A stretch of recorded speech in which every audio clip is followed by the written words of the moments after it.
manifestación de tu gracia y de tu favor cada día, Señor. Podemos disfrutar de esa gracia maravillosa que eres tú en nosotros, Jesús. Eres tú, precioso Cristo, manifestando la vida en cada uno de nosotros.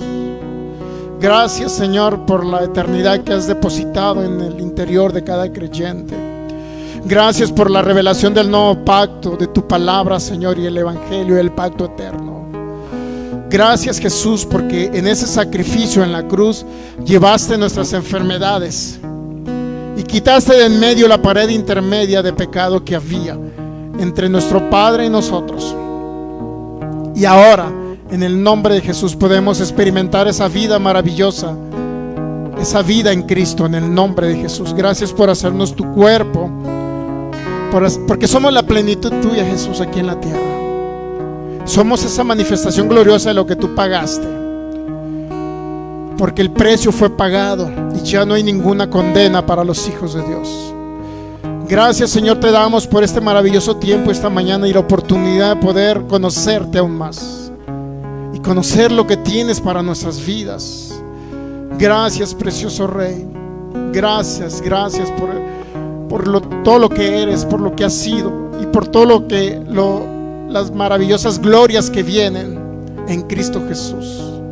Hoy declaramos la sabiduría y la revelación de Dios en el nombre de Jesús en cada creyente y cada oyente, que sean iluminados sus pensamientos, sus ojos sean abiertos y toda venda de legalismo, de religiosidad sea quitada en el nombre de Jesús, y oídos espirituales sean abiertos para entender tu palabra, Señor, que es vida y medicina para nosotros. Te damos gracias, maravilloso Rey, porque gracias a ti permanecemos en pie, Señor, en el nombre de Jesús.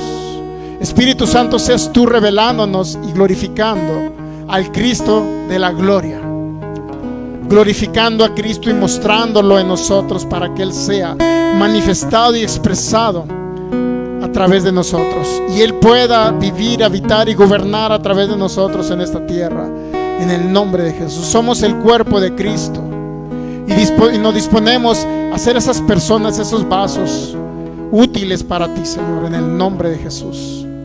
Seas tú, Espíritu Santo, revelándonos a cada uno de nosotros. Seas tú, Espíritu Santo, en el nombre de Jesús, en el nombre de Jesús. Amén.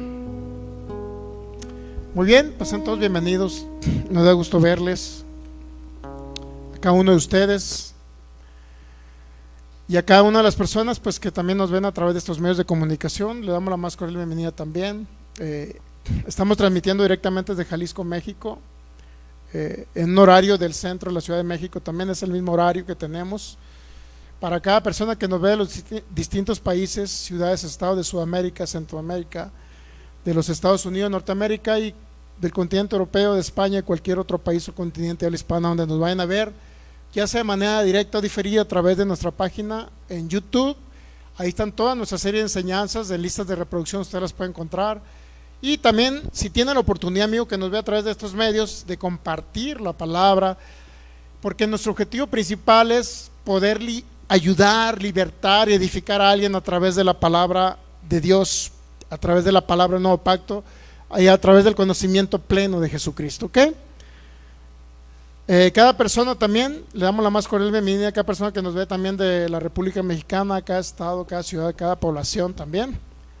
Le damos la más cordial bienvenida en este día y creemos que el Espíritu Santo tiene una palabra para ustedes de edificación para sus vidas, ¿ok? Muy bien, pues continuamos con el tema que se llama gracia o ley, y la pregunta sería: ¿cuál es el Evangelio? ¿Cuál es el Evangelio? ¿Cuál es la buena noticia, la buena nueva? Para ello vamos a Juan capítulo 1 versículo 17. Así es que, amigo de internet, comparta, si tiene oportunidad comparta, si no se avergüenza de la palabra y de Cristo, comparta. Si se avergüenza y tiene todavía penita que su familia piense que usted es cristiano, bueno, pues no lo haga, ya más adelante lo hará. Juan 1:17 dice la palabra así en el nombre de nuestro Señor Jesucristo. Va a estar en pantalla la palabra para que usted le conste lo que vamos a hablar en ese día, ¿ok? Juan 1:17 dice así la palabra en el nombre de nuestro Señor Jesucristo: pues la ley por medio de Moisés fue dada, pero la gracia y la verdad vinieron por medio de Jesucristo. ¿Ok? Muy bien. Pues el tema se trata principalmente de, ahorita estamos viendo solamente la introducción, que usted aprenda, antes de entrar al tema de gracia o ley, cuál es el evangelio.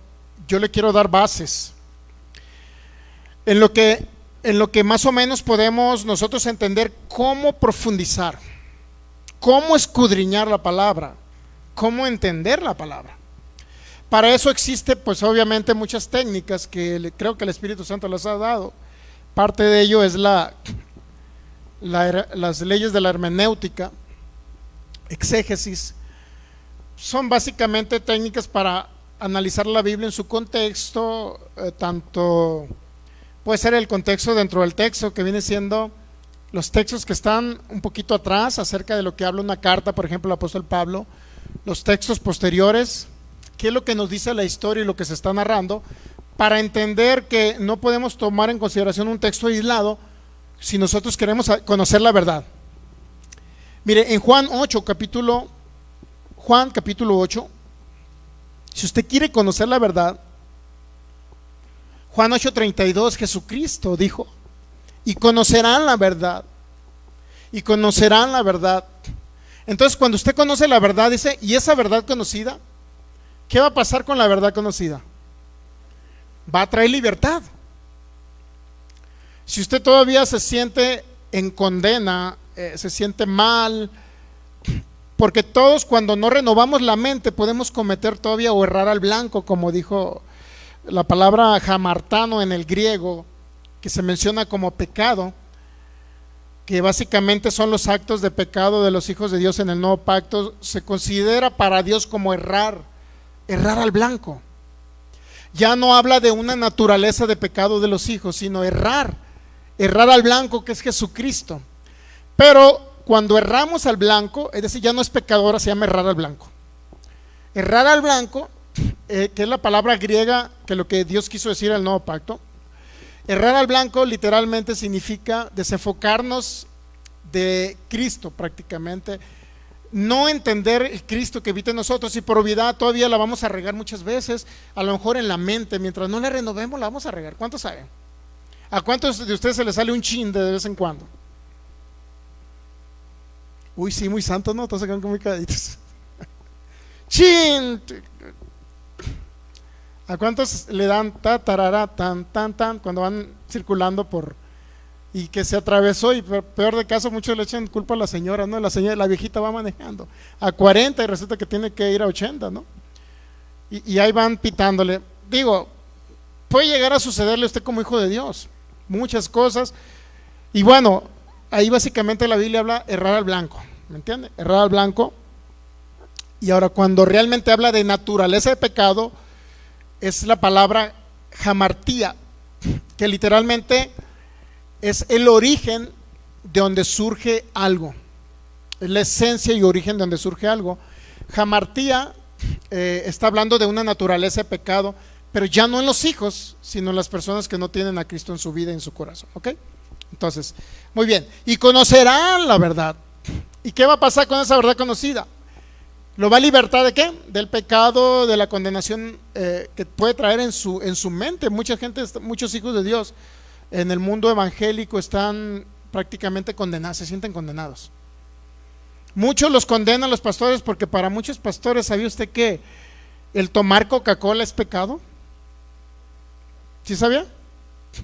Tomar Coca-Cola para muchos pastores es pecado. Póngase a pensar un hijo de Dios que se tome una Coca-Cola porque se le antojó, porque estaba bien helada, por lo que usted quiera. Póngase a pensar. Pues se va a sentir que es inmerecedor de la gracia de Dios, porque le falló a Dios. Y si cree que le falló a Dios, esa conciencia de pecado va a traer a manifestación la muerte. ¿Sí sabía que el pecado trae a manifestación la muerte? El pecado trae. Pero ¿cuál pecado? No el pecado que está en usted, porque en usted ya no hay pecado, sino la conciencia de pecado le va a traer lo malo, pues, para que me entienda. Entonces, conocer la verdad, y la verdad nos hace libres. Toda palabra que usted escuche de un predicador, ministro, pastor, y no lo haga libre, no es palabra de Dios.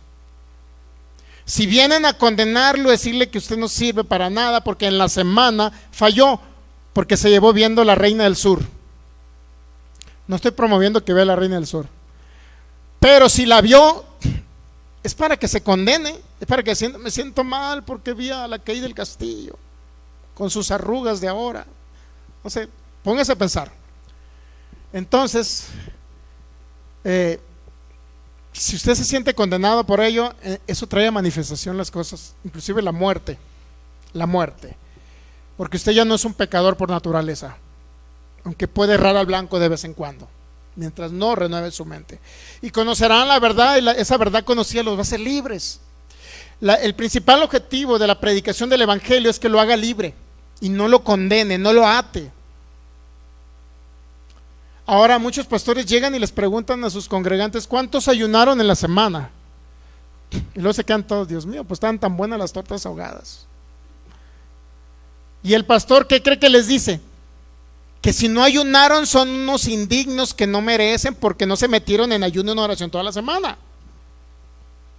O sea, esos conceptos religiosos, porque digo, no estoy diciendo que no ore.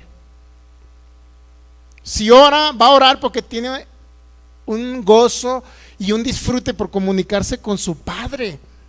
Ninguno de nosotros debemos de orar porque ya cumplí con el Señor, ya oré media hora, 20 minutos, ya cumplí. Si usted ora así, no le sirve de nada una oración así, porque no se trata de cumplir con Dios la oración, se trata de tener una relación con nuestro Padre Celestial, platicar con Él, platicar con Cristo y hablar lo que está escrito como una promesa de las palabras que ya son una realidad en Cristo Jesús. Por su sana yo soy sano, Él se hizo pobre para que yo fuera rico, en un acto de agradecimiento. Usted debe orar así, no porque ya tengo que cumplir con el Señor y tengo que ayunar por lo menos un día a la semana. Póngase a pensar: ¿cuántos ayunaron, hermanos, esta semana? ¿Y qué cree que están creando con ello? Conciencia de pecado, y se sientan mal, y esa conciencia de pecado va a traer a manifestación las cosas malas, enfermedad, muerte, etcétera. Por eso, con esta serie de enseñanzas que estamos comenzando, principal es quitarle esa conciencia de pecado y de condena que pueda usted sentir por haber errado el blanco. ¿Okay? Y lo he dicho y lo vuelvo a repetir: la responsabilidad de que los hijos estén muriendo en el 90-95% son de los líderes, pastores y maestros, lo que enseñan. Porque Jesús dijo en Marcos 4:24: miren lo que escuchan, porque con la medida que ustedes miden serán medidos, y todo aquello que ustedes escuchan va a traer a manifestación un fruto. Jesús lo dijo. ¿Se les añadirá lo que oyen? ¿Sí dijo Jesús o no? Marcos 4:24, ahí está. ¿Sí? ¿Está ahí o no? Se les va a añadir lo que oyen, va a traer fruto lo que oyen. Entonces ahorita el 90-95% de los congregantes que murieron en el tiempo de pandemia, que están muriendo en la actualidad, es por la responsabilidad de pastores que no tuvieron responsabilidad en estudiar la palabra para compartir y expresar la palabra de Cristo en este tiempo. Romanos 10:17. ¿Qué dice Romanos 10:17? Si usted lo lee en Reina Valera no viene muy clarito, pero mire: así que la fe es por el oír la palabra de Dios. Pero bueno, leamos en otra traducción para entender.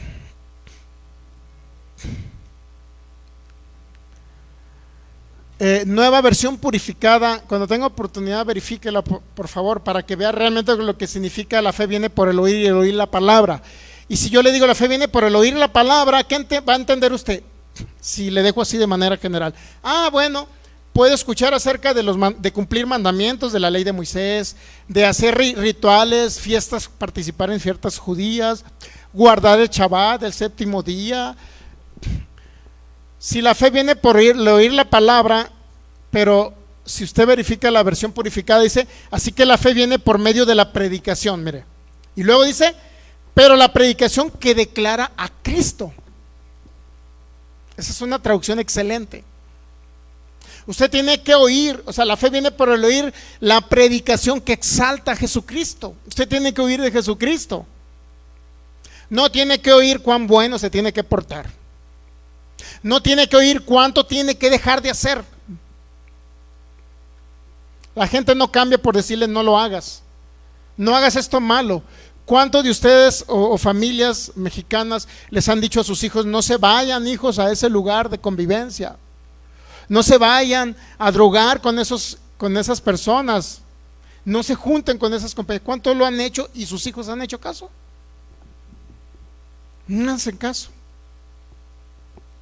¿Por qué? Porque se les habla de prohibiciones, no lo hagas, no lo hagas, y el subconsciente, la conciencia, usted no registra el no. Siempre le va a decir hazlo. Así es. Ok, entonces la fe viene por el oír la predicación, pero la predicación que declara, que habla, que exalta y que glorifica a Cristo. Por eso es que la fe, cuando usted recibió a Cristo, ya vino, y tiene que seguir escuchando la fe que exalta a Cristo toda la vida, porque estamos hablando de un Cristo eterno. Ahora la pregunta sería, ¿qué fue primero, la ley o la gracia? Si vamos por el tiempo cronos, que es el tiempo en el que vivimos nosotros, y no el tiempo de Dios, el tiempo cronos, ¿qué fue primero? La ley, ¿verdad? Y después de la gracia. ¿Cuántos saben que así lo ha entendido mucho pueblo evangélico? Primero pues es la ley, pastor. Primero la ley, que no, y luego la gracia. Pues Cristo vino como a reforzar la ley. ¿Usted cree que haya sido eso en verdad? No fue primero la ley, primero fue Cristo, porque el Cristo eterno ya estaba en el principio de la creación antes de la ley, y Cristo es la gracia. ¿Se da cuenta de la gran diferencia? Es una gran diferencia. Pero gran parte del pueblo evangélico le pregunta, ¿qué fue primero, la ley o la gracia? Pues la ley. ¿Por qué? Porque no se les enseña. Ahora, muchos no se les enseña por ignorancia.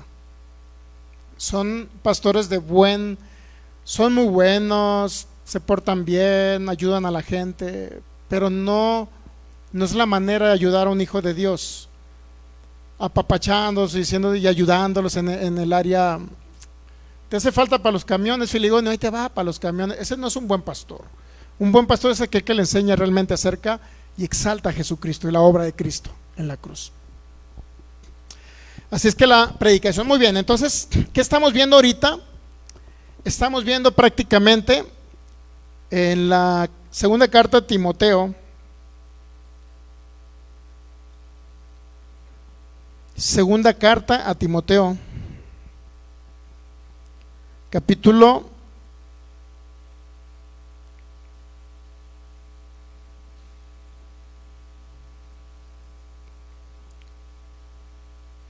2, versículo 15.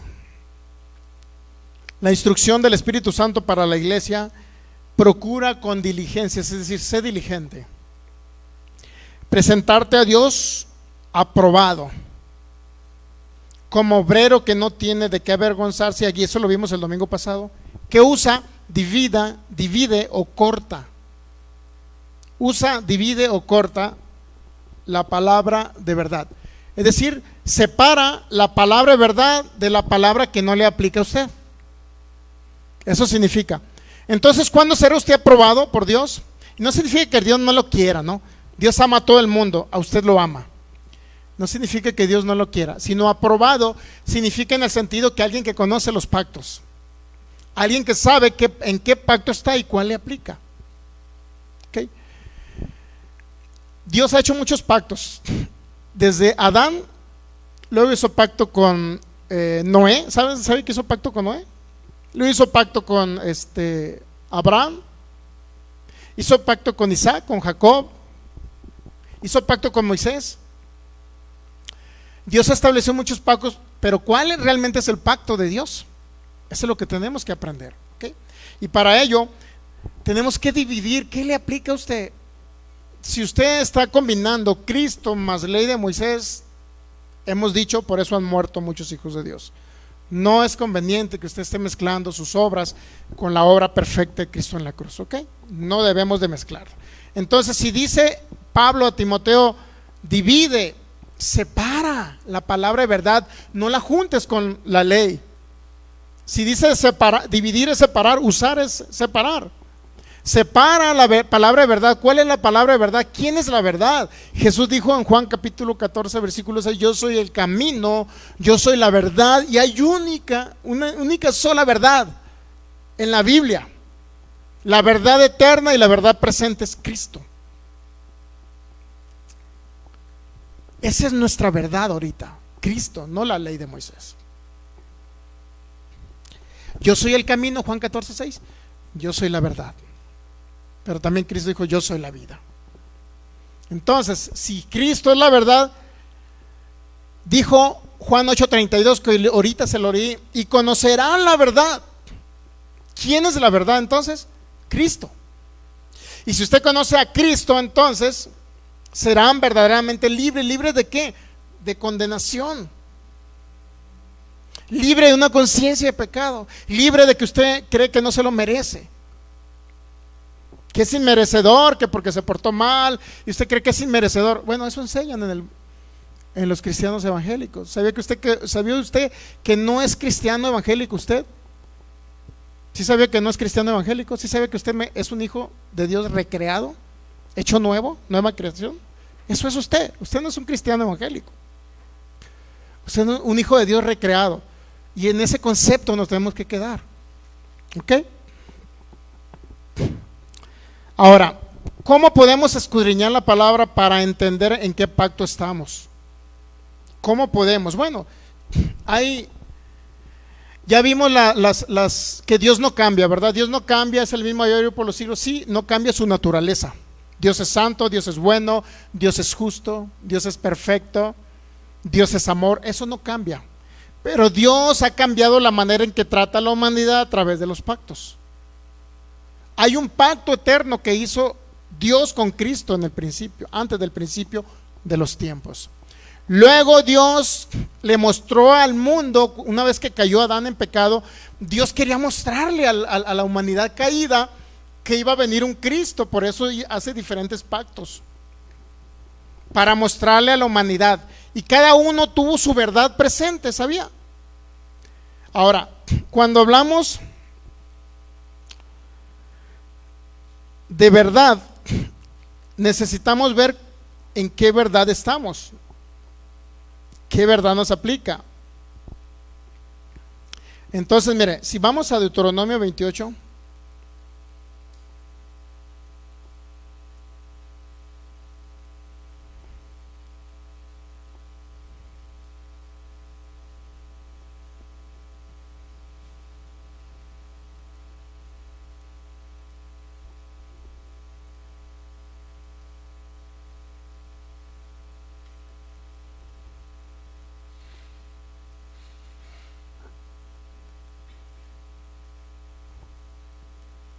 por favor, vamos a leer un poquito acerca de la ley. La pregunta es,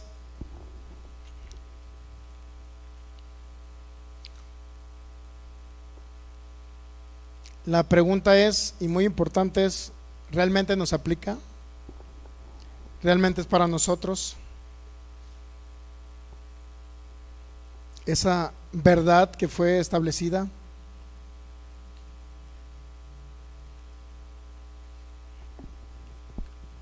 ¿Ya lo tiene?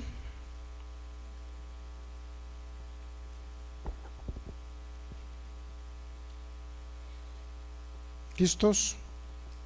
Ok, mire.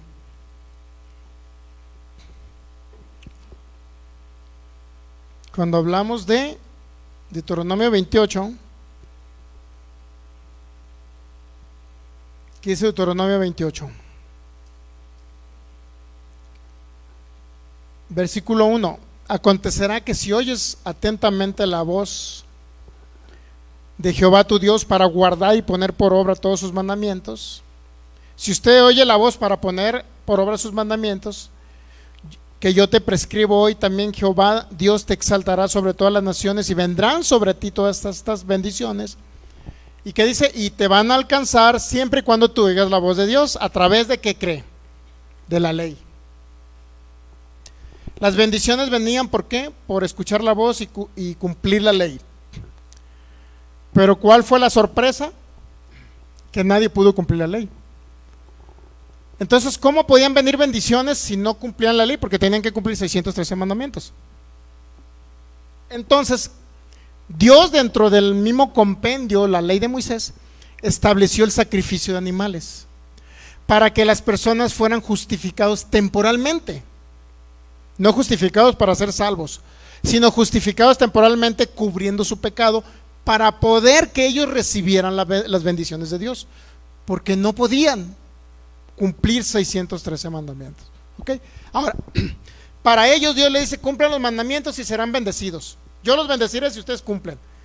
El problema es que eran 613. Esa era una verdad para ellos, que si cumplían mandamientos iban a ser bendecidos por Dios. Era una verdad para ellos. Ahora, lo que fue una verdad para el tiempo de ellos, ¿será una verdad para nosotros? Esa es la pregunta. O sea, no estamos diciendo que la ley no fue buena para su tiempo. No estamos diciendo que la ley no la dio Dios. No estamos diciendo que la ley de Moisés no se la dio Dios a Moisés y no era algo para ese tiempo. Sí, pero fue una verdad para ellos. Para nosotros no es una verdad actual o presente. ¿Entendemos esa parte? Entonces tenemos que hacer una división: qué es lo que sí aplica y qué es lo que no nos aplica a nosotros como hijos de Dios. Escuchar. Si cumplían, Dios los iba a bendecir. Pero ¿qué cree? En Efesios 1:3 dice que ya nos bendijo en Cristo. Ya estamos bendecidos en Cristo. Entonces yo no tengo que hacer para ser bendecido, sino que Cristo ya hizo y Él obedeció para yo ser bendecido. Y en la ley tú tenías que hacer para ser bendecido. Para ellos fue una verdad. En esa época era presente para ellos la ley. Pero para nosotros ya no es presente. ¿Entendemos esa parte? Tenemos que estar plenamente convencidos cuál es nuestra verdad presente. Porque nosotros vivimos en un nuevo pacto establecido sobre, dice el autor de los Hebreos, sobre mejores promesas. ¿Mejores promesas en qué sentido? Que son promesas ya cumplidas. O sea, se tiene que esforzar, portarse bien, cumplir mandamientos para poder que Dios lo bendiga. El problema es que gran parte de los hijos de Dios están así. Creen que la obediencia de ellos va a traer a manifestación la bendición. ¿Sí sabía? Entonces ellos están hablando sobre un evangelio futurista en lugar de hablar de un evangelio donde el consumado ya fue dado en la cruz del Calvario. Hay una gran diferencia entre eso y lo otro. Entonces, mire, hablando de la ley, para ellos fue una verdad. ¿Estamos de acuerdo que fue una verdad? Usted se va a encontrar cosas, por ejemplo, en Números. Vamos al libro de Números, que realizaron en el antiguo pacto de la ley de Moisés, pero que usted ya no tiene que hacer. Mire, Números capítulo, vamos al libro de Números, que es el cuarto libro de la ley de Moisés. Números 21, versículo 4. Usted dígame si le aplica a usted ahora, ¿no? Dice: después partieron del monte de Hor, camino del Mar Rojo, para rodear la tierra de Edom. ¿Cuál es la historia? Dios llevando al pueblo de Israel y trasladándolo por un lugar llamado el desierto, para llevarlos a la tierra que le llaman prometida, ¿verdad? Ese es el contexto. Entonces después partieron del monte, se desanimó el pueblo por el camino, y habló el pueblo contra Dios y contra Moisés: ¿por qué nos hiciste subir de Egipto para que muramos en este desierto? Pues no hay pan ni agua, y nuestra alma tiene fastidio de este pan tan liviano. Y Jehová envió entre el pueblo serpientes ardientes. Bueno, usted sabe que la palabra enviar no significa necesariamente enviar, sino significa permitir o dejar que sucedan las cosas, ¿no? No quiero entrar en ese análisis, porque muchas de las palabras que dice Dios lo hizo, Dios envió, significa Dios dejó solamente, ¿ok? Investigue esa palabra, por favor, en un diccionario. Entonces Dios envió, dejó, permitió entre el pueblo serpientes ardientes que mordían al pueblo. ¿Y qué pasó? Murió mucho pueblo. En ese tiempo de pandemia murieron muchas personas, hijos de Dios. Entonces el pueblo vino a Moisés y dijo: hemos pecado por haber hablado contra Jehová y contra ti. Ruega a Jehová que quite de nosotros estas serpientes. Moisés oró por el pueblo, y Jehová dijo a Moisés: hazte una serpiente ardiente y ponla sobre un asta, y cualquiera que fuere mordido y mirare a ella, ¿qué va a pasar? Vivirá. Y Moisés hizo una serpiente de bronce y la puso sobre un asta, y cuando alguna serpiente mordía a alguno, miraba a la serpiente de bronce, ¿y qué pasa? Sanaba. Ahora, ¿qué pasa cuando alguien ahorita lo llega a agarrar, está enfermo de alguna plaga? Vamos a poner ya no serpientes, el dengue, por ejemplo. ¿Qué va a pasar? Va a levantar una serpiente de bronce y va a voltear a verla para sanar. ¿Usted cree que eso le aplica a usted? Si no le aplica y eso fue bajo la ley, entonces ¿por qué muchos creen que cumplir mandamientos les aplica? Pero esa serpiente era solamente una sombra, un tipo y una figura de Cristo. Si usted va a Juan, al libro de Juan, ahora regresemos a Juan, esa era una figura, un tipo de Cristo. Vea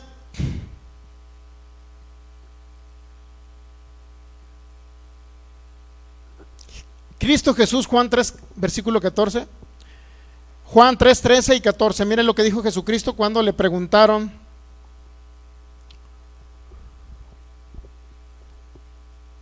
¿Cuándo sucedió esto? Cuando Nicodemo, uno de los fariseos, fue de noche a Cristo y no entendía qué significaba nacer de nuevo. Él entendía que él tenía que salir del vientre de su mamá nuevamente. ¿Ok? En ese contexto, Jesús le dice, en el 12, Juan 3:12, si os he dicho cosas terrenales y no creen, ¿cómo podrán creer si les dijera las cosas celestiales? Un terrenal no puede entender lo celestial, porque para él es locura, dice Pablo. Es locura. Entonces dice Jesús, nadie subió al cielo sino el que descendió del cielo, el Hijo del Hombre que está, ¿dónde? En el cielo. Y como Moisés levantó la serpiente en el desierto, así es necesario que el Hijo del Hombre sea levantado. Ahora, ¿qué representaba esa serpiente? Ahora usted no tiene que ver una serpiente para ser sano. Ya no le aplica a usted, porque era una sombra, tipo y figura de Cristo, un simbolismo de Cristo. Ahora, ¿quién tiene que ver usted para recibir esa sanidad? Tiene que ver a Cristo en la cruz, porque ahí llevó él sus enfermedades y sus dolores. Entonces ya no le aplica levantar una serpiente. ¿Estamos de acuerdo? No le aplica. Y si muchos quieren, no, pastor, es que quiero guardar aunque sea los 10 mandamientos, deme oportunidad, pastor, no matarás, no hurtarás, no dirás falso testimonio, pastor, honrarás a Dios sobre todas las cosas. Deme oportunidad, pastor, de guardar el Shabbat del séptimo día, aunque sea poquito de la ley, poquito. Pues Santiago dijo que si usted quiere guardar una parte de la ley y si infringe uno de los mandamientos de la ley, usted se hace culpable de todos y merece castigo conforme a la ley. Creo que es Santiago capítulo 1 versículo 9-10. Cuando tenga oportunidad léalo, ahorita no vamos para allá, ¿ok? Entonces, ¿le aplica levantar una serpiente de bronce? No, a usted le aplica mirar a Cristo. ¿Estamos entendiendo? No se tiene que ir a la ley. Ahora, en el nuevo pacto, ¿cuántos conocen la parábola del hijo pródigo? Yo creo que todos la conocemos, ¿ya? Que se fue, malgastó los bienes y anduvo haciendo su relajo, regresó y el padre todavía sale, le pone un anillo como rey, lo viste con ropas de justicia y lo recibe y mata el cordero mejor, el más gordo, el que podía nutrir más, el más sabroso, y hace fiesta para su hijo que regresó aunque se malgastó sus bienes. ¿Cuántos saben que ese es un acto de gracia que habla en el nuevo pacto? Nuestro Padre Celestial, independientemente que la reguemos, que hagamos lo que sea, Él nos recibe siempre porque Él nos ama, no por lo que hacemos. Él nos ama en Cristo Jesús, por lo que Cristo hizo en la cruz, ¿okay? Siempre Él nos recibe con los brazos abiertos. Es un acto de gracia que la parábola del hijo pródigo, porque Dios no vio los pecados del hijo, Dios solamente vio el amor que Él tenía por su hijo. Ahora la pregunta es, si nos vamos a la ley, ¿qué es lo que dice la ley? Nuevamente vamos a Deuteronomio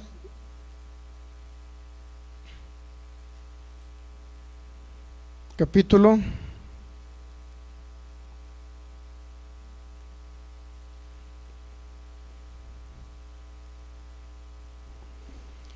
'Ok, mire, vamos a ver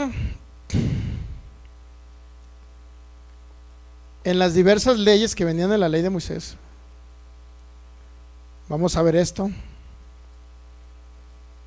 Deuteronomio capítulo, es parte de la ley obviamente.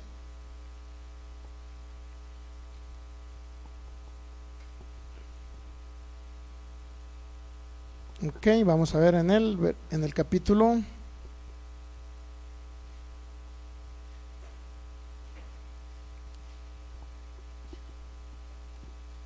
Deuteronomio capítulo 21, por favor.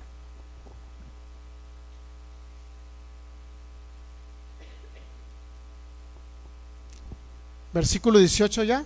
Deuteronomio 21, 18. Si alguno tuviera un hijo contumaz y rebelde, que no obedeciera a la voz de su padre ni a la voz de su madre, y habiéndole castigado no les obedeciere. ¿Qué significa contumaz? Deuteronomio 21, 18 ya. ¿Qué significa contumaz y rebelde? ¿Qué cree que significa? Bueno, en otra traducción podemos ver algo de Biblia en lenguaje sencillo.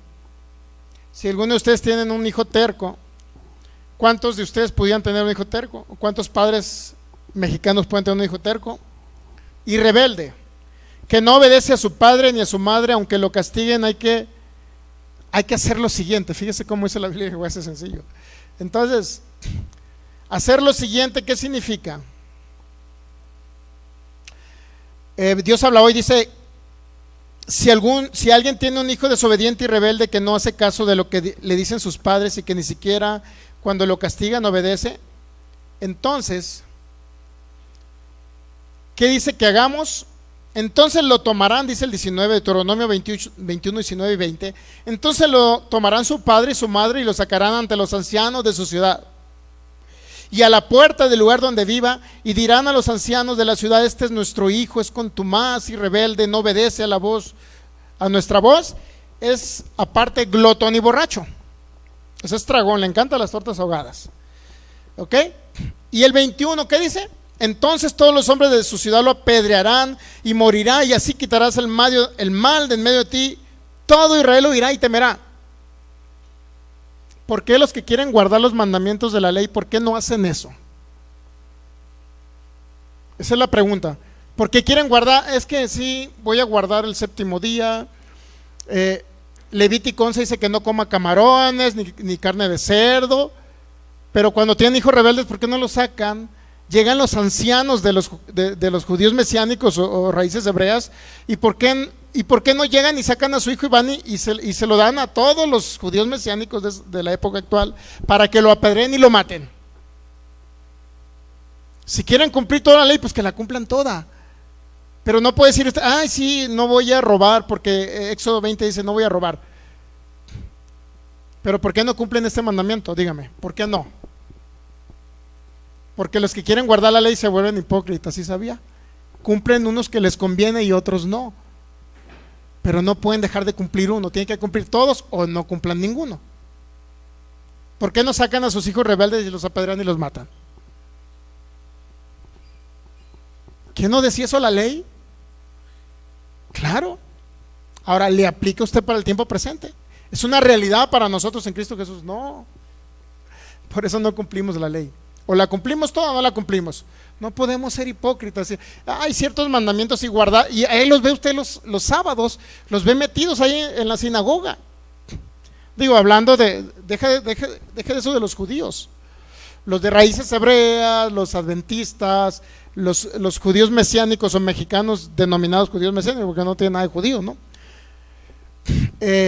Todos ellos que quieren intentar hablar el hebreo y hablan hebreñol, todos ellos, mi hermano, si no cumplen 613 mandamientos, literalmente están bajo maldición. Dice Gálatas 3 que el que no cumple todos los 613 está bajo maldición, y por eso es que suceden cosas, por eso les pasan cosas malas. Mire, vamos a Gálatas 3 para que vean que sí es correcto. Gálatas capítulo 3. Pablo, uno de los judíos que era un experto en la ley de Moisés, ¿qué dijo Pablo? Gálatas 3:10. ¿Ya? Porque todos los que dependen de las obras de la ley están bajo ¿qué? Bajo maldición. Pues escrito está: maldito todo aquel que no permaneciera en ¿qué? En todas las cosas, no en unas. O sea, si va a guardar los mandamientos, guarde 613. No unos sí y otros no. Pero si quiere guardar unos cuantos porque le convienen por su doctrina para judaizar al pueblo, porque lo que hacen los judíos mesiánicos y los de raíces hebreas es meterle a los cristianos evangélicos la idea de que tienen que regresar a sus raíces. Pero la pregunta es, nosotros como iglesia de Cristo, ¿cuál es nuestra raíz? ¿Será acaso Israel, los judíos? Usted tiene una raíz eterna. ¿Por qué lo predestinó desde el principio de la creación para que usted estuviera en Cristo Jesús antes de que existiera Israel? ¿Cuál es su raíz como hijo de Dios? ¿Será acaso los judíos? Nosotros no dependemos, nosotros somos hijos de Dios por la fe en Cristo Jesús y no tenemos una genealogía humana. Usted no es mexicano y ahora usted es un ciudadano del reino de los cielos. ¿Sí sabía eso o no? Entonces, maldito será todo aquel que no permaneciere guardando todas las cosas escritas en el libro de la ley. Ahora, ¿por qué alguien ahorita en la actualidad no puede guardar toda la ley? Porque los judíos no lo hicieron durante 1400 años, no lo hicieron. ¿Usted cree que uno que es mexicano va a cumplir 613 leyes? Principal, no pueden cumplirla desde el hecho que no hay sacrificios de animales ya. Si la ley fuera el plan perfecto de Dios desde el principio de la creación, la ley de Moisés, e Israel fuera el Israel de Dios, el Israel de allá de Jerusalén, si fuera el Israel de Dios, y que, digo, yo he encontrado, hace poquito puse un comentario, pusieron una foto, ¿no?, de Dante Gebel, de Cash Luna y de otros ministros ahí, ¿no? Y puso uno una foto, todos ahí, dijo, estos son lobos rapaces, obreros fraudulentos, falsos profetas. Y yo le dije, ¿en qué te basas para decir que son falsos profetas? ¿En tu concepto y en tu doctrina o en qué? No, pues que hablan mucho del dinero, que despelucan a las ovejas del dinero y le quitan, bueno. Entonces, ¿cómo sabes tú la actitud del corazón de ellos? O sea, ¿cómo conocen la actitud de las personas para poner una foto de ellos y sacarlos a exhibirlos públicamente, decir que son falsos profetas? ¿En qué se basan?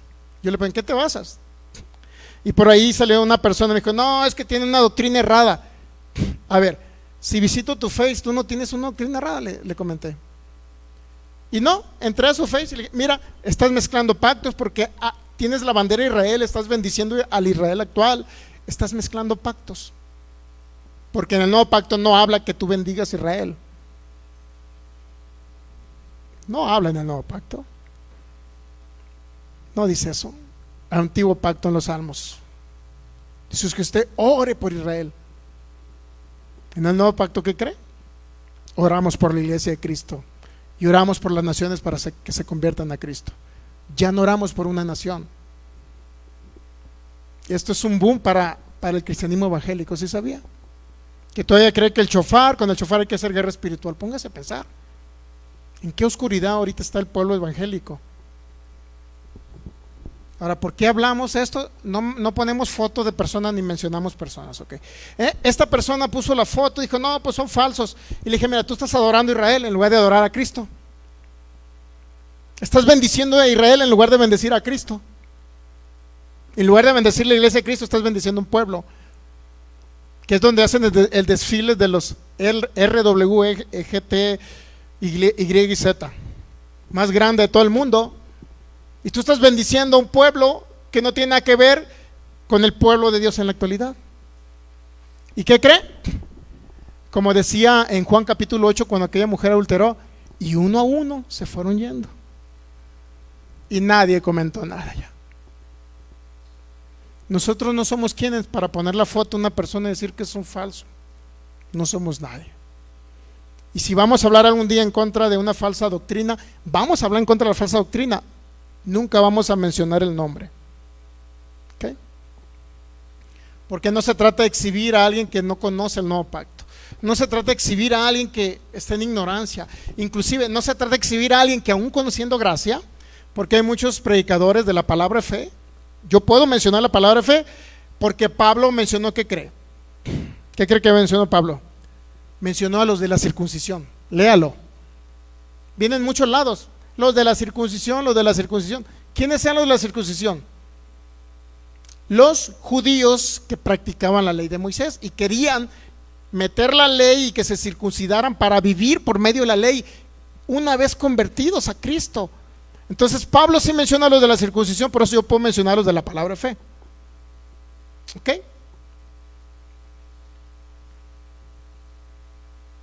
¿Estamos de acuerdo? Nosotros no somos de la palabra fe, somos de Cristo.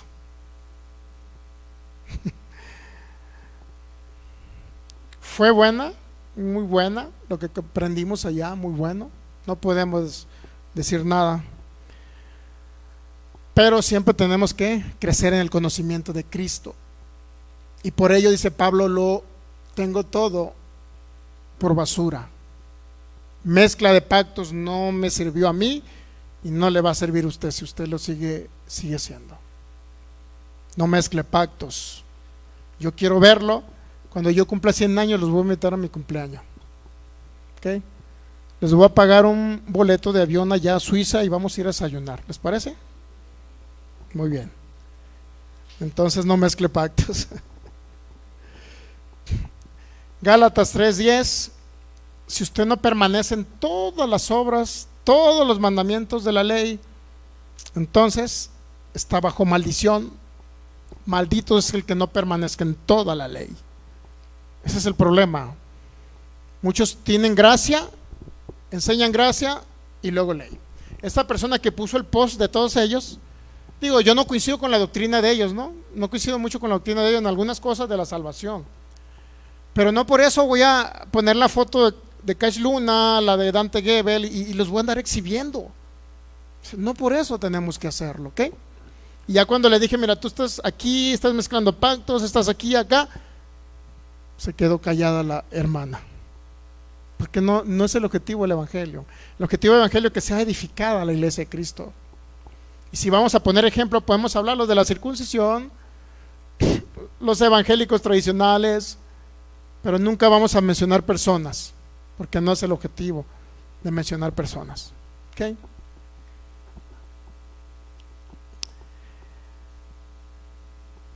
Y eso es lo que estamos viendo. Usted va a conocer realmente el Israel de Dios. Lo va a conocer. El Israel de Dios. Entonces, ok. La Biblia también nos narra hechos históricos o profecías que se cumplieron en su tiempo. No todo lo que viene en el Antiguo Testamento le es aplicable a usted, ni tiene una representación en el Nuevo Pacto. No todo simboliza a Cristo, para que usted me entienda. Mira, vamos a Ezequiel 19. Una cosa para entender la Biblia principalmente es, cuando usted lee un texto bíblico, es quién es el que habló en el texto bíblico, ¿no? Porque en muchas ocasiones habló Dios, pero ¿cuántos saben que en muchas ocasiones habló Satanás? ¿Y cuántos saben que en muchas ocasiones habló Job? Y las barbaridades que habló Job serán inspiradas por Dios. Esa es la pregunta. Job dijo, me hubiera abortado a mi mamá, ¿será bíblico? Lea Job capítulo 3, mejor hubiera parecido como un abortivo, dice. Job deseaba que le hubiera abortado a su mamá. ¿Será inspirado por Dios esa parte? Que quiera un hombre, un ser humano, que su mamá lo hubiera abortado, mejor no vivir en la tierra. No es bíblico. Es bíblico, perdón, pero no es inspirado por Dios. No toda verdad es una verdad presente. ¿Fue verdad para su tiempo? Sí, para los israelitas apedrear a un joven ahí, infringir y ser contumaz y rebelde, glotón y todo lo demás. Era aplicable para la ley, para ellos era una verdad presente, pero para nosotros no es una verdad presente, nuestra verdad presente es Cristo. Entonces, Ezequiel capítulo 19 son palabras en el idioma hebreo, es un idioma muy metafórico, simbólico, figurado, que Dios les hablaba a Israel a través de figuras, tipos. Ezequiel 19, ¿ya lo tienen? Mire, veamos. Antes de comenzar con el tema, le estoy hablando de esto para que usted vea cómo más o menos en términos generales podemos entender la Biblia y qué es lo que nos aplica a nosotros en el Nuevo Pacto. Ezequiel 19, versículo 1 en adelante. Y tú levanta endecha sobre los príncipes de Israel. Dirás, estaba profetizando Ezequiel, Dios a través de Ezequiel, ¿no? Dirás, ¿cómo se echó entre los leones tu madre, la leona? Entre los leoncillos crió. ¿Qué crió? Sus cachorros, dice el versículo 2, ¿no? 3. E hizo subir uno de los cachorros, vino a ser leoncillo y aprendió a arrebatar la presa y a devorar hombres. Las naciones oyeron de él, fue tomado en la trampa de ellas y lo llevaron con grillos a la tierra de Egipto. ¿Cuál era la característica de este leoncillo, hijo de la leona? Pues que lo llevaron preso, ¿a dónde? A la tierra de Egipto. ¿Estamos de acuerdo? Hasta ahí la primera parte profética de Ezequiel. Una leona que tuvo leoncillos y uno de sus leoncillos fue llevado preso a la tierra de Egipto. Ahora, la pregunta es, ¿me lo traigo hasta el nuevo pacto y le doy yo una interpretación y digo, bueno, lo que pasa es que ese leoncillo es Cristo? Y como ese leoncillo es Cristo y la leona pues viene siendo, porque muchos creían así, es el Espíritu Santo, la mamá de Cristo.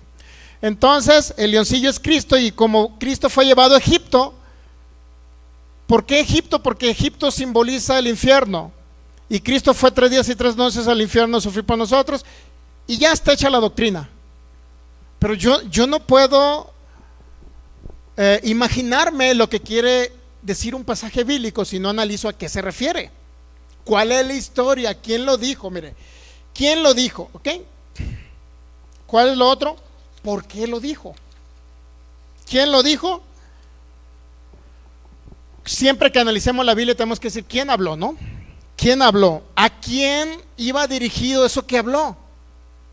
Aun cuando Dios hablara, ¿a quién iba dirigido?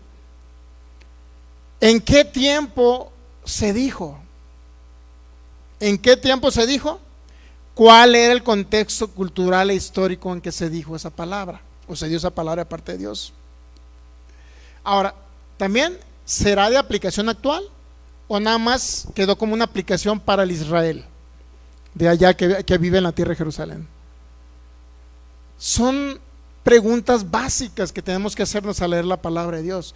No podemos nada más agarrar, sí, la leona pues era el pueblo de Israel y los leoncillos pues de ahí va a venir el Cristo. El leoncillo viene siendo que fue llevado a Egipto y Egipto simboliza el infierno y bueno, Cristo fue llevado al infierno y habla de Cristo. No, esa profecía se cumplió en ese tiempo y veamos, mire, esa profecía vamos a ver que se cumplió. Nuevamente Ezequiel capítulo 19 versículo 2. Dirás, ¿cómo se echó entre los leones tu madre la leona? Entre los leoncillos crió sus cachorros e hizo subir uno de los cachorros y vino a ser leoncillo y aprendió. ¿Qué aprendió este cachorro?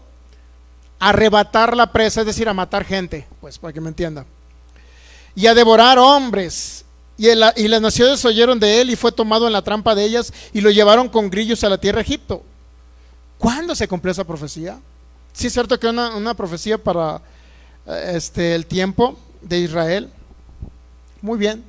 Entonces, ¿cuándo se cumplió eso? Explicación de ello: ese leoncillo es un rey de Israel. Y para ello vamos a la segunda de Reyes.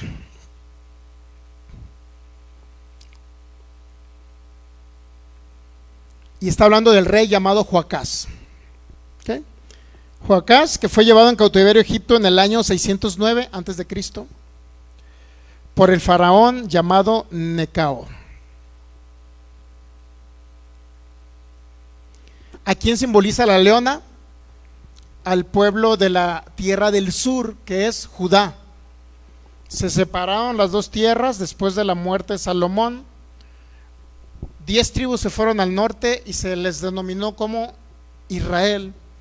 Y quedaron 2 tribus en el sur, Judá, y la otra es que parte de Benjamín, algo así. Bueno, entonces veamos cuándo se cumplió la profecía. Segunda de Reyes capítulo 23.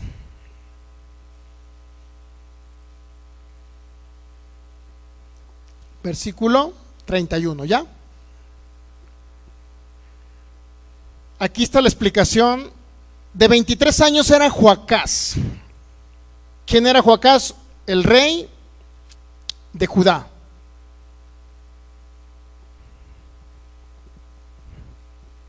¿Listo?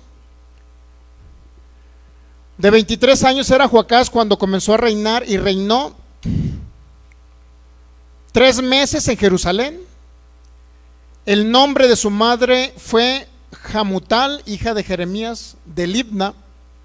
Ahora, Segunda de Reyes 23, versículo 33, por favor. ¿Y qué pasó con Joacás? Y lo pusieron preso.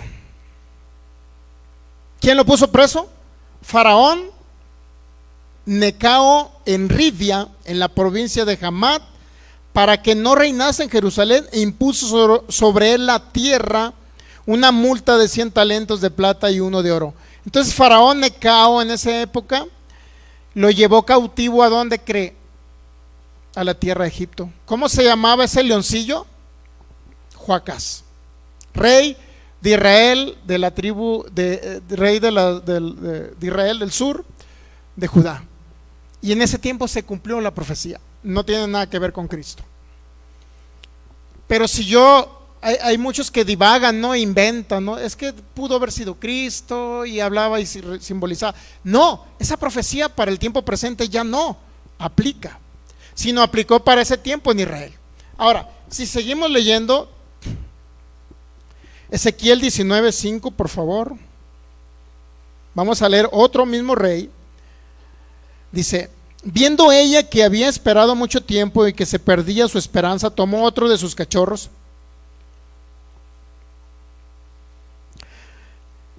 ¿Quién tomó otro de sus cachorros? Bueno, estamos hablando de sentido figurado, la leona, ¿no? ¿Ya?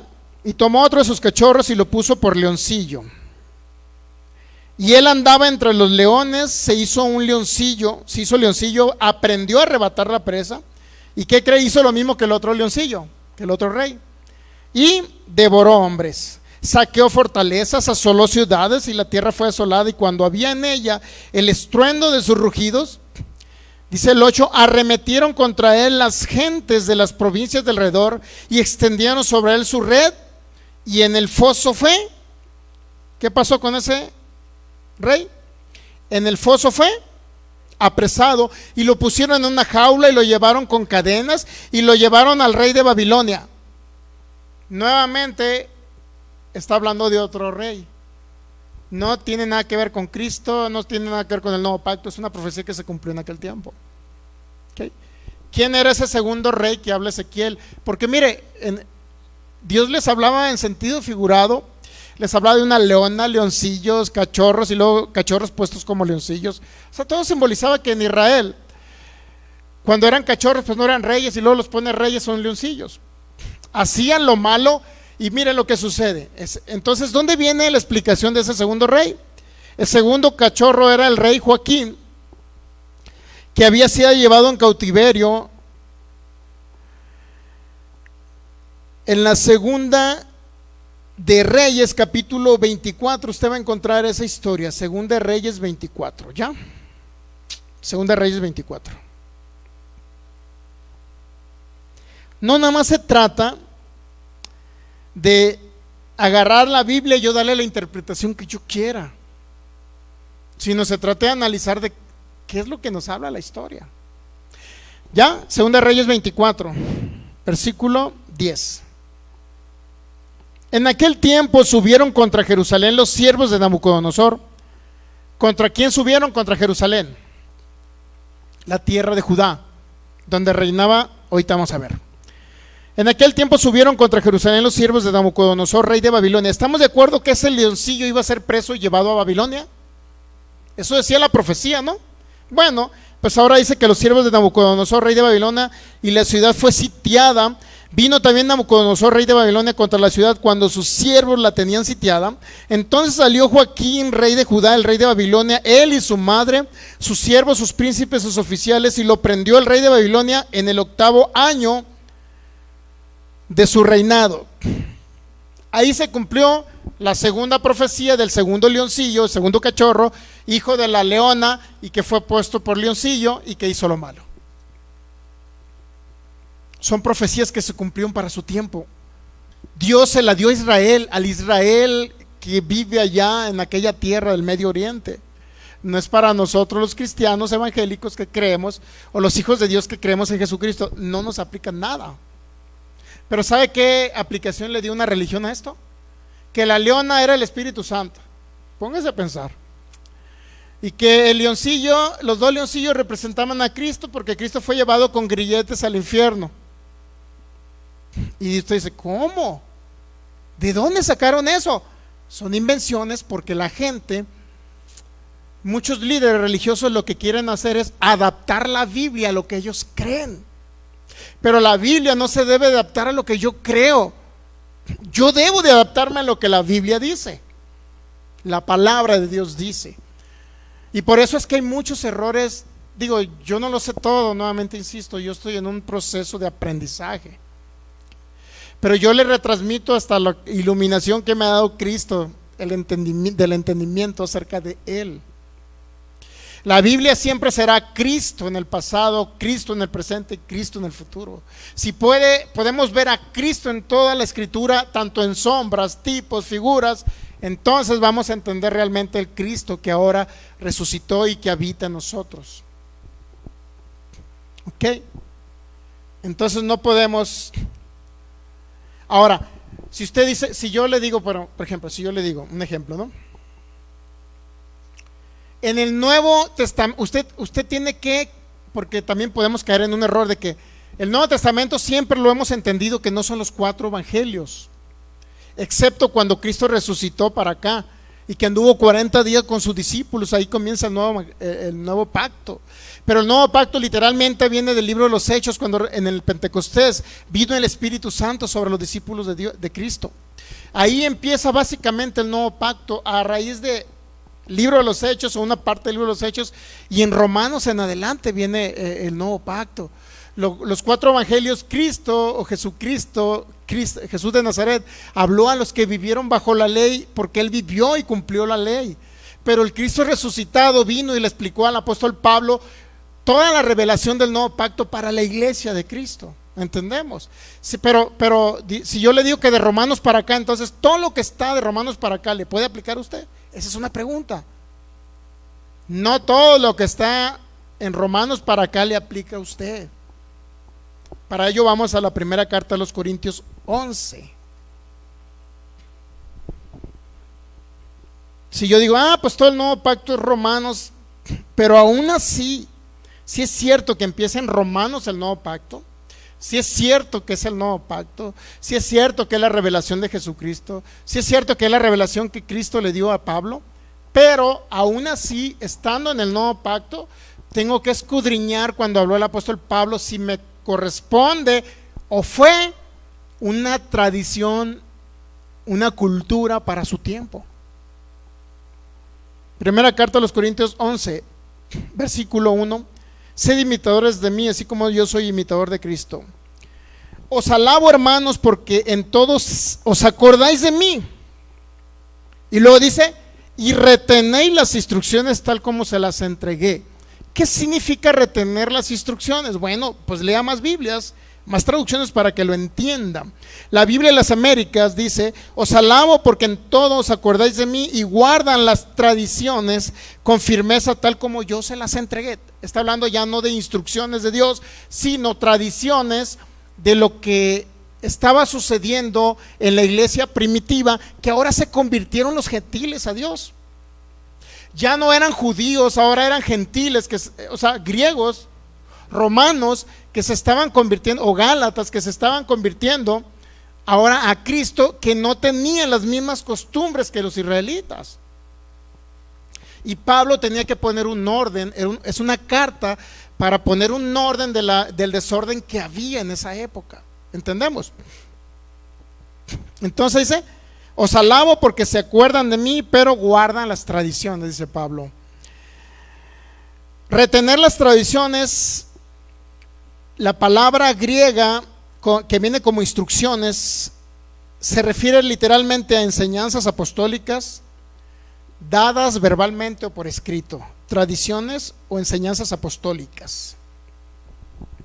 La referencia que hace Pablo es principalmente a las ceremonias, en cuanto a muchas cosas, y obviamente en ello incluye la cena del Señor, porque primera carta a los Corintios habla de la cena del Señor.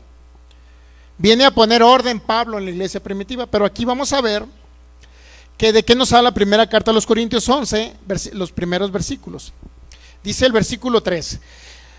Primero está hablando que están guardando las instrucciones o tradiciones del apóstol Pablo, que son básicamente las enseñanzas apostólicas, tanto escritas como verbales, ¿ok? Dice Pablo, pero quiero que sepáis que Cristo es la cabeza de todo varón y el varón es la cabeza de la mujer y Dios es cabeza de Cristo. Todo varón que ora o profetiza con la cabeza cubierta afrenta su cabeza, pero toda mujer que ora o profetiza con la cabeza descubierta afrenta su cabeza, porque lo mismo es que si se hubiera rapado. Porque si la mujer no se cubre, que se corte también el pelo, y si le es vergonzoso una mujer cortarse el pelo o raparse, que se cubra. Porque el varón no debe cubrirse la cabeza, pues él es imagen y gloria de Dios, pero la mujer es gloria del varón, porque el varón no procede de la mujer, sino la mujer del varón, y tampoco el varón fue creado por causa de la mujer, sino la mujer por causa del varón, por lo cual la mujer debe tener señal de autoridad sobre su cabeza por causa de los ángeles. Pero en el Señor ni el varón es sin la mujer, ni la mujer sin el varón. ¿Qué cree que hicieron de esto? De estas instrucciones o tradiciones verbales del apóstol Pablo. ¿Qué cree que hicieron de ello? De una tradición o una cultura. Hicieron una doctrina. Por eso en muchas congregaciones cristianas usted va a ver la mujer con velo. Y no puede orar si no se pone el velo. No se puede comunicar con Dios si no se pone. Sí sabe lo que es el velo, ¿verdad? Faldas largas. Y en muchas congregaciones cristianas no usan desodorante o perfume porque dice que es abominación para Dios. No se pintan, se dejan su pelo largo. ¿Cuál era el contexto cultural de lo que estaba sucediendo ahí? Principalmente, Corinto era una ciudad portuaria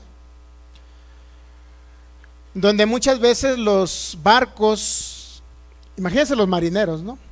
Duraban hasta 4 meses en época de vientos fuertes y detenían la mercancía ahí porque si circulaban al mar, ¿qué cree? Iban a perder la mercancía que llevaban. Imagínense marineros, 4 meses en un puerto, ¿qué cree?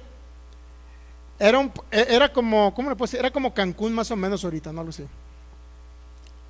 Era un puerto, ¿y qué cree que tenía que darle el puerto? Pues a fiestas, alegría a los marineros, de todo. Aunado a esto, se adoraba a la diosa Afrodita. ¿Sabe lo que es la diosa Afrodita en ese tiempo? Era la diosa del amor. La diosa del amor, en el templo servían las mujeres, y las mujeres que servían a Afrodita, ¿qué creen? Se rapaban la cabeza. Se rapaban la cabeza y hacían un ritual, y la manera en que ellos adoraban a Afrodita era, no sé si eran, creo que registra más o menos, no sé si eran 1000 mujeres o más, que su ritual de adoración a la diosa Afrodita era la prostitución. Se dedicaban a la prostitución esas mujeres, y para identificarse, una mujer de ese tipo se rapaban la cabeza. Y era la manera en que ellos adoraban y servían. Imagínense cuántos adoradores, hombres marineros, no tenía la diosa Afrodita en su templo. Póngase a pensar. En otras palabras, era la zona rosa del DF.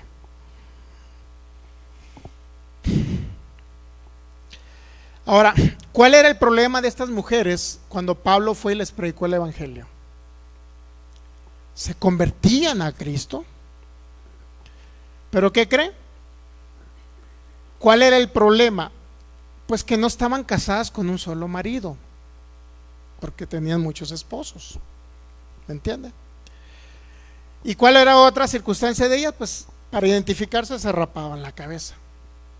Ahora, ¿por qué les escribe esta carta a los Corintios Pablo? Y especifica la mujer que si no se va a cortar o si se corta el cabello, que use velo. ¿Por qué les pone velo? Imagínense en la iglesia primitiva, recién convertidas, estas mujeres que adoraban a la diosa Afrodita y de repente se convierten a Cristo. Imagínense el morbo de los hermanitos de Corinto cuando venían rapadas esas mujeres. Póngase a pensar. Entonces Pablo tiene que poner orden a eso.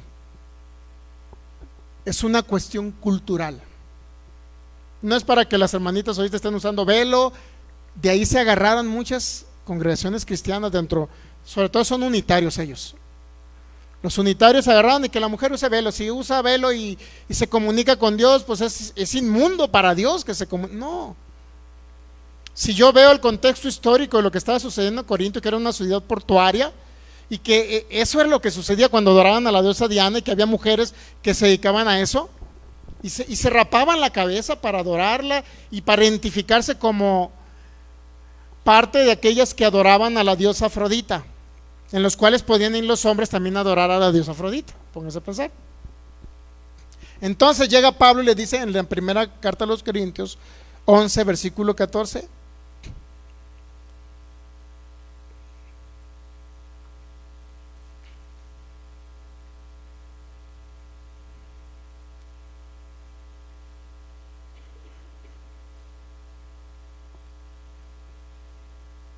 primera carta a los Corintios 11 versículo 14, ya con eso voy a terminar. La naturaleza misma, dice Pablo, ya, primera carta a los Corintios 11, 14, ya, el 15 y el 16, dice Pablo, la naturaleza misma no es Dios, sino que por naturaleza en esa época o por costumbre eso existía. Mire, la naturaleza misma no nos enseña que el varón le es deshonroso dejarse crecer el cabello. ¿Qué dice la naturaleza misma? Pues la costumbre es que existía en esa época. ¿Qué era deshonroso para el varón? Dejarse crecer el cabello. Pregunta Pablo. Por el contrario, a la mujer dejarse crecer el cabello le es ¿qué? ¿Por qué honroso? Porque si dejaba crecer el cabello representaba que esa mujer ahora ya no servía a la diosa Afrodita, sino que ya se podía casar con un varón cristiano, hijo de Dios. Y si se casaba con un solo hombre ahora que tenía derecho, entonces ahora que esa mujer tenía que dejarse crecer el pelo para que dar a entender que su cabeza ya era un solo marido y que ya no era de las que adoraban a la diosa Diana en el templo de Diana. Dice 15: por el contrario, a la mujer dejarse crecer el cabello, ¿qué dice? Le es honroso. ¿Por qué? Porque honra su cabeza. ¿Quién es su cabeza? Dice Pablo ahí, su marido. ¿Entendemos esa parte? Porque su cabeza es su marido. Porque en lugar del velo le es dado ¿qué? El cabello. ¿Qué significa que en lugar del velo le es dado el cabello? Bueno, si todavía, hermanita, estabas todavía en el templo de esa Diana, te predicamos a Cristo, recibiste a Cristo, naciste de nuevo y viene todavía pelona, pues por favor ponte un velo para que los hermanos no te vean con morbo. Entonces una vez que ya el pelo te crezca, pues quítate el velo, porque tu velo es tu cabello y representas que te puedes volver a casar con un hijo de Dios y vas a honrar a tu cabeza, que ahora es tu marido. Por eso dice Pablo, la naturaleza misma no se enseña, dice, por el contrario, la mujer dejarse crecer el cabello le es honroso, porque en lugar del velo es dado el cabello. Versículo 16. Con todo eso, dice Pablo, si alguno quiere ser peleonero, contencioso, alegador de que la mujer tiene que usar velo en las congregaciones y que la mujer, si quiere ser santa, tiene que usar velo, pelo largo, falda larga, lengua larga, sin perfume, sin desodorante y sin pintarse, bueno, dice Pablo, si alguien quiere discutir eso, ¿qué dice Pablo? Nosotros no tenemos tal costumbre ni las iglesias de Dios. Tradiciones, cultura, orden que Pablo puso en la iglesia de Cristo de los Corintios. Porque en Corinto también había judíos de la diáspora que se habían convertido. Y los judíos de la diáspora, aún en su concepto religioso, pues querían a la mujer verla con pelo largo. Y si la veían con pelo corto, mira, ella viene. Y la catalogaban por el hecho de traer el pelo corto, la catalogaban todavía como una que adoraba a la diosa Afrodita. Por eso dice Pablo, pónganse velo. Y una vez que le crezca el velo, el cabello, pues ya no lo van a usar porque el cabello le va a representar el velo. Nos aplica a nosotros en el nuevo pacto como hijos de Dios. No eran costumbres, cultura, situación específica que estaba sucediendo en Corinto. Si no, vayas a Cancún para que vea cómo está el asunto ya. Es sencillo. No se trata de juzgar a alguien si usa velo, no usa velo, si esto, lo otro. O sea, no. Yo tengo que analizar aún el nuevo pacto para ver si es cultural lo que se dijo y solamente era una instrucción específica para ellos, de que la mujer que venía rapada para que nadie la identificara como que adoraba en el templo a la diosa Afrodita, sino que la hermana ya se había convertido a Cristo y mientras no le crecía el pelo, pues póngase velo, hermana, porque estos morbosos judíos religiosos la van a andar acosando. ¿Entendemos? Entonces, aún el nuevo pacto, mi hermano, tenemos que examinarlo, si son costumbres, si es una instrucción dada por Pablo. En muchas de las cosas Pablo era muy sincero. Creo que en Romanos 7 o en 1 Corintios 7, hablando del matrimonio, de los casados, los solteros, decía, digo yo, no el Señor, yo lo digo, el Señor no. Como diciendo Pablo, el Señor no me está inspirando para decirles esto, lo estoy diciendo yo.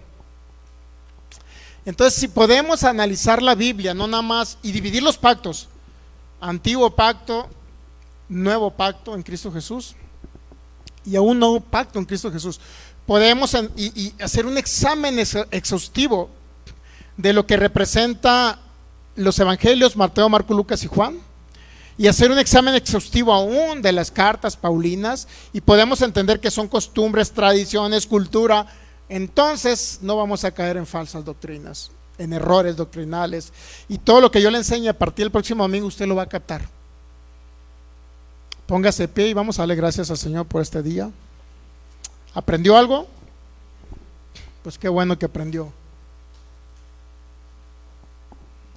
Así es que si algún día lo invitan por ahí, algunas hermanitas con velo, no las juzgue.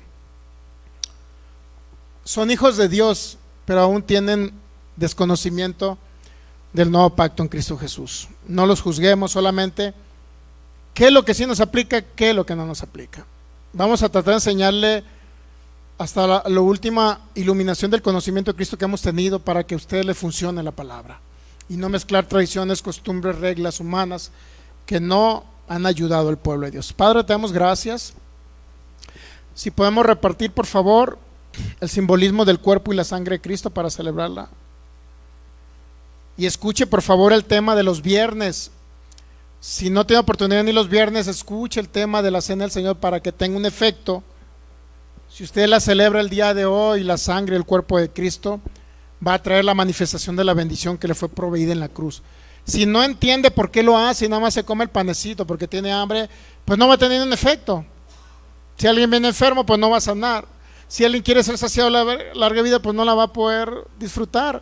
Los viernes llevan creo que 4 sesiones del tema la cena del Señor bajo la gracia. Escúchela, es por su bien. Ya estoy como los niños de primaria. Niños, hagan la tarea, por favor. La tarea es que escuchen los viernes. Si no viene, por favor, ponga, aunque sea cuando esté dormido y se vaya a quedar roncando, aunque sea para que su subconsciente capte algo. Ok, vamos a la primera carta de los Corintios. Padre, te damos gracias en este día en el nombre de Jesús. Y ahí estamos en la primera carta de los Corintios 11:23. Gracias, Señor, por esta revelación gloriosa del nuevo pacto en Cristo Jesús. Gracias porque nos das a entender y a conocer cómo podemos dividir los pactos, sobre todo el pacto de gracia en Cristo Jesús. El cuerpo y la sangre de Jesús va a traer vida en sus cuerpos, va a traer protección divina. En Israel, en Éxodo 12 dice que protegía las puertas. Ahí estaba la sangre del cordero y podía cubrir esa sangre, proteger a esa familia, a los primogénitos de los israelitas, a sus hijos, a ustedes mismos, protegerlos de plagas, de enfermedades. Todo eso trae a manifestación cuando usted entiende realmente el propósito de la cena del Señor. Él llevó nuestras enfermedades en la cruz del Calvario, Él llevó sus pecados, ahí Él se hizo enfermedad, ahí Él llevó toda maldición para que toda bendición. Entonces, mire, rápido, 1 Corintios 11:23. Porque yo recibí del Señor lo que también nos ha enseñado, dice Pablo, que el Señor Jesús, la noche que fue entregado, tomó un pan y habiendo dado gracias, lo partió y dijo: tomad, comed, esto es mi cuerpo que por vosotros es partido. Y luego dice el Señor Jesús: hagan esto en memoria. Significa que usted cierre sus ojos y vea a Cristo en la cruz del Calvario, traspasado por esos clavos. En este momento lo puede tomar. Simboliza el cuerpo de Cristo que por usted fue partido, molido, triturado, y a través de esas heridas usted fue sanado.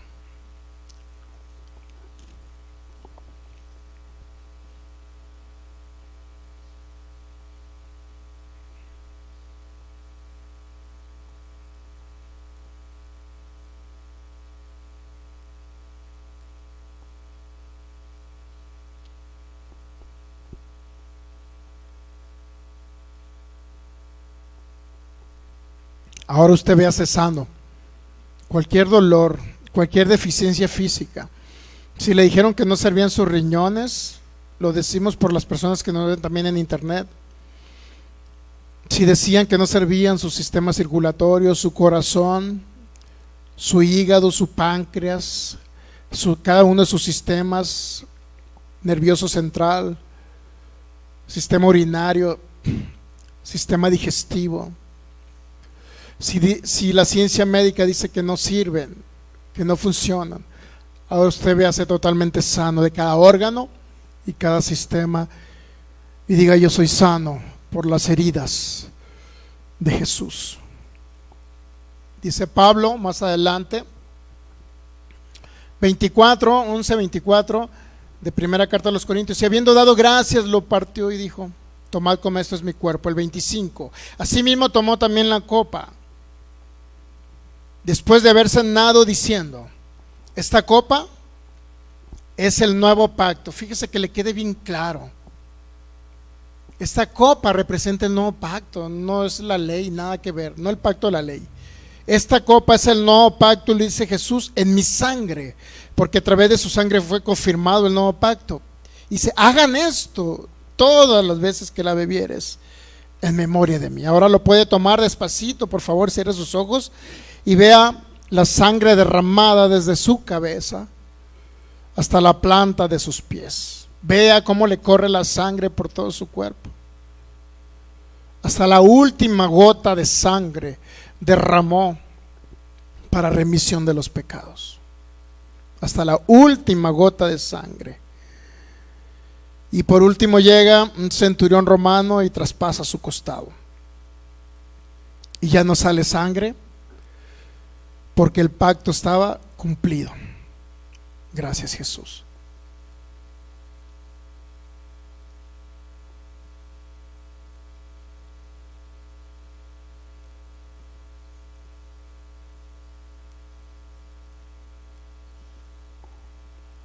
Gracias, Jesús.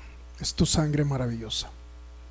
Ahora, si quieres repetir conmigo, diga: Señor, gracias, porque por tu sangre derramada en la cruz cortaste un nuevo pacto para mí. Me perdonaste, me justificaste,